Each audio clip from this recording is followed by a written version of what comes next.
because I'll say fat and then people will be like, oh my God, fat. And then I'll be like, it's not inherently a bad word. It's an adjective. That's the thing. No, but it is kind of taboo because I was like, oh yeah, I'm fat. Don't say that, you're beautiful. I am gorgeous, but I am fat. No.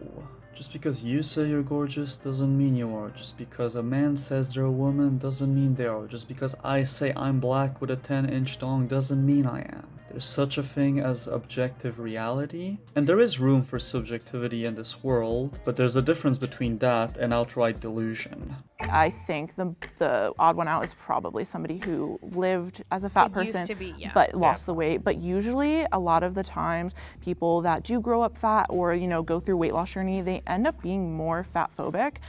Well, yeah, of course. Everyone should be fat phobic.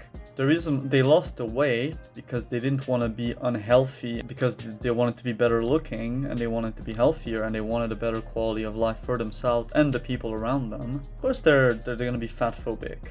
Because if they weren't, well, they wouldn't have made that positive change in their life. Personal experience, people that go from being in a bigger body into like becoming skinny feel some sort of resentment, especially because I think they tie achievement to what they've done for some reason. Like there's this very big principle of like, look at what I've done.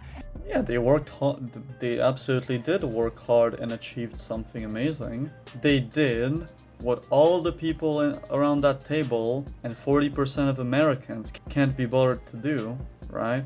Doing the difficult thing, sacrificing today for tomorrow, delaying gratification are all things that once you reap the fruits of that labor, you should absolutely be proud of yourself. You should absolutely see it as an accomplishment, as an achievement. Don't let these copers discredit your hard work. And they were like shaming me about my body, being like, you know, we'd have better sex if you were smaller and all that shit. Like, I mean, he's right. It's a problem of logistics, really. It takes a pretty sizable tool to get through all of that blubber to arrive to its final destination. And it sure as hell is a lot easier for you to put the fork down rather than for him to increase the size of his shaft. And I'm like, I need a plus size section when I walk into somewhere because we have not progressed in human society.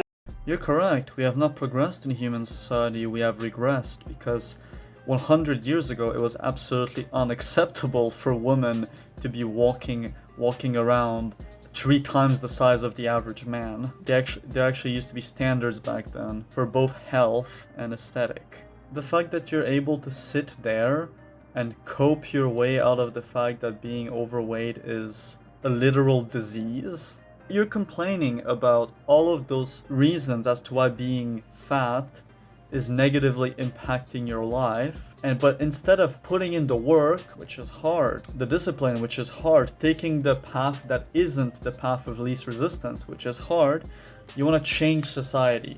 You want to try to change how other people think. You want to try to change how reality works for other people so that you are accommodated in your own delusion and terrible life choices. Funny enough, that is even harder to do than actually fixing yourself. Fixing yourself is a lot easier than fixing society, so you're not winning either way.